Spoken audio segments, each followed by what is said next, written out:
দীর্ঘ 17 বছরের তার রাজনীতি যেটা পজিটিভ একটি রাজনীতি ছিল। বিএনপির মতো বড় দলকে গুছিয়ে রেখেছেন। আপনি 5 তারিখের পরে দেখেছেন অনেক দল, অনেক আত্মগোপনে থাকা দলও বিভিন্নভাবে বিভিন্ন উচ্ছৃঙ্খলামূলক বক্তব্য দিয়েছে। তার বক্তব্য আচার আচরণে আপনি একটা পরিপক্কতা দেখেছেন, যে গণতন্ত্রের প্রতি সমর্থন, বাংলাদেশের স্বাধীনতার সার্বভৌমত্বের সমর্থন। এবং হাদি মরার পরও আমাদের তারেক রহমানের যে ভূমিকা, বিএনপির যে ভূমিকা, এটা প্রশংসনীয়। আর তারেক রহমান সাহেব যে হাদির ইয়েতে যাবেন, এটা সঠিক সিদ্ধান্ত এবং এটা সঠিক বলে আমি মনে করি। এটা পজিটিভ দিক।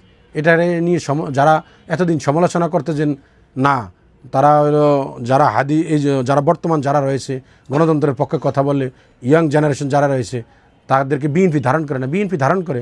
বিএনপি যারা দেশের জন্য, গণতন্ত্রের জন্য, রাষ্ট্রের জন্য কথা বলে, তাদের জন্য আসে। তারেক রহমান যে হাদির কবর জিয়ারত করে, এটাই প্রমাণ করে যে যারা বাংলাদেশকে ধারণ করে, গণতন্ত্রকে ধারণ করে, তাদের প্রতি বিএনপির জন্য সমর্থন রয়েছে, তারেক রহমানের সমর্থন রয়েছে। এটাই তার বহিঃপ্রকাশ। আসলে সত্যিকার অর্থে এই দীর্ঘ 17 বছর পরে বাংলাদেশে একটা বিশেষ আনন্দের দিন আগামীকাল হবে, এটা আমি মনে করি। কারণ আপনি দেখবেন তারেক রহমান জাতীয়তাবাদী দলের আদর্শ এবং জাতীয়তাবাদী দলের যারা আদর্শ ধারণ করে, একটা গ্রুপের আবেগের জায়গা, অস্তিত্বের জায়গা। আর বিশেষ করে সারা বাংলাদেশের যে 18 কোটি মানুষ এখন বাংলাদেশের স্বাধীনতা, সার্বভৌমত্ব এবং গণতন্ত্রের, এবং আপনি দেখতে পেয়েছেন ইদানিংকালে রাজনৈতিক অঙ্গনে যে একটা অস্থিরতা বিরাজ করছে, দেশনেত্রী বেগম খালেদা জিয়ার পরে এখন এই নেতৃত্বের একমাত্র তারেক রহমানের মাধ্যমে এটা সম্ভব। মানুষ সবাই এটা মনে প্রাণে ধারণ করে। এই জন্যই মানুষের ভিতরে এত বেশি উচ্ছ্বাস। এটা এখন এই উচ্ছ্বাসটা দলের বাইরে গিয়ে, বিএনপির বাইরে গিয়ে জাতীয় উচ্ছ্বাসে পরিণত হয়েছে। এটা শুধু জাতীয়তাবাদী দলের ভারপ্রাপ্ত চেয়ারম্যান এটা, কিন্তু তারেক রহমান আর যে উচ্ছ্বাস আগামী দিনের এই 17 বছর পরে আসার, এটা কিন্তু এখন জাতীয় উৎসবে পরিণত হয়েছে। কারণ তার এই বাংলাদেশের যে বর্তমান রাজনৈতিক প্রেক্ষাপট, গণতন্ত্র, সার্বভৌমত্ব, বহির্বিশ্বের সাথে সম্পর্ক রক্ষা, কূটনৈতিক সম্পর্ক রক্ষা করা, এগুলা একমাত্র তারেক রহমানের নেতৃত্বের মাধ্যমেই সম্ভব। অন্য কারো মাধ্যমে এটা আপনি তার সমসাময়িক আর কেউ নেই। এই জন্য এই উচ্ছ্বাসটা আমি বলবো শুধু জাতীয়তাবাদী দলের বিএনপির মাধ্যমে সীমাবদ্ধ না, এটা সারা বাংলাদেশের 18 কোটি মানুষের একটা উচ্ছ্বাসের, আনন্দের দিনে পরিণত হয়েছে। এই জন্য যেহেতু বলেছে যে কেউ 50 লাখ, আমি মনে করি আরও বেশি লোকের সমাগম হবে এখানে। আর আরেকটি মনে করবেন, এক যুগেরও বেশি 17 বছর একটা নেশন, হোল নেশন তাকে দেখার অধিক আগ্রহ রয়েছে, তারা তাকে দেখেই নেয় কখনোই। তো সব কিছু মিলিয়ে আমি মনে করি এই তারেক রহমানের যে আসার দিনটা, এটা অত্যন্ত আনন্দময় দিন হবে সারা বাংলাদেশে। এটা সারা দেশের মানুষের জন্য হবে, জনগণের জন্য হবে। আর এটা গণতন্ত্র, আগামী দিনে গণতন্ত্র প্রতিষ্ঠায়, বাংলাদেশ স্বাধীনতা, সার্বভৌমত্ব রক্ষার বিশেষ প্রতীক হিসাবে এটা আমাদের কাছে দিনটি স্মরণীয় হয়ে থাকবে। দীর্ঘ 17 বছরের তার রাজনীতি যেটা পজিটিভ একটি রাজনীতি ছিল। বিএনপির মতো বড় দলকে গুছিয়ে রেখেছেন। আপনি 5 তারিখের পরে দেখেছেন অনেক দল, অনেক আত্মগোপনে থাকা দলও বিভিন্নভাবে বিভিন্ন উচ্ছৃঙ্খলামূলক বক্তব্য দিয়েছে।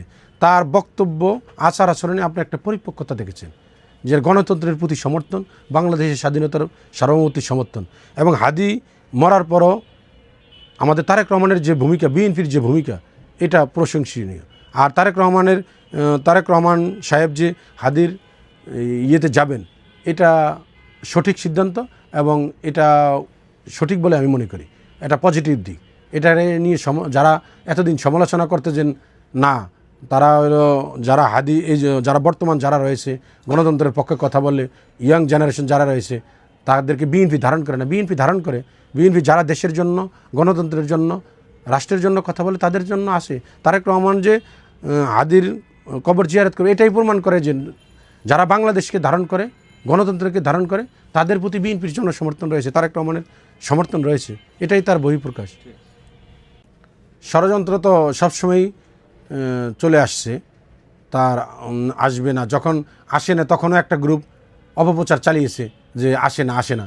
আবার যখন আপনারা দেখেছেন সে যখন আসতেছে, এখন আসার দিনক্ষণ ঠিক হয়ে গেছে, তখনও বলতেছে যে আসতেছে এখন অন্যর সাথে আপোষ করে। এখন এগুলো তো হলো যে যারা বাংলাদেশের অস্তিত্বে বিশ্বাস করে না, যারা বাংলাদেশের স্থিতিশীলতা চায় না রাজনীতিতে, গণতন্ত্র প্রতিষ্ঠা করতে চায় না, সুযোগ সুবিধা নিতে চায়, বাংলাদেশকে অস্থিতিশীল করতে চায়, তারা এগুলো বলে বেড়াচ্ছে। ষড়যন্ত্র হবে, কিন্তু কোনো ষড়যন্ত্রই তারেক রহমানকে রুখতে পারবে না। কারণ তারেক রহমান, আমি বলছি আপনাকে আগেও, যে শুধু এখন জাতীয়তাবাদী দলের নেতার মাধ্যমে নেই, তিনি জাতীয় নেতায় পরিণত হয়েছেন বাংলাদেশের স্বাধীনতা, সার্বভৌমত্ব, গণতন্ত্রের জন্য মানুষ তাকে ধারণ করবে। তো সবসময়ই চলে আসছে, তার আসবে না, যখন আসে না তখনও একটা গ্রুপ অপপ্রচার চালিয়েছে যে আসে না। আবার যখন আপনারা দেখেছেন সে যখন আসতেছে, এখন আসার দিনক্ষণ ঠিক হয়ে গেছে, তখনও বলতেছে যে আসতেছে এখন অন্যর সাথে আপোষ করে। এখন এগুলো তো হলো যে যারা বাংলাদেশের অস্তিত্বে বিশ্বাস করে না, যারা বাংলাদেশের স্থিতিশীলতা চায় না রাজনীতিতে, গণতন্ত্র প্রতিষ্ঠা করতে চায় না, সুযোগ সুবিধা নিতে চায়, বাংলাদেশকে অস্থিতিশীল করতে চায়, তারা এগুলো বলে বেড়াচ্ছে। ষড়যন্ত্র হবে, কিন্তু কোনো ষড়যন্ত্রই তারেক রহমানকে রুখতে পারবে না। কারণ তারেক রহমান, আমি বলছি আপনাকে আগেও, যে শুধু এখন জাতীয়তাবাদী দলের নেতার মাধ্যমে নেই, তিনি জাতীয় নেতায় পরিণত হয়েছেন বাংলাদেশের স্বাধীনতা, সার্বভৌমত্ব, গণতন্ত্রের জন্য মানুষ তাকে ধারণ করবে।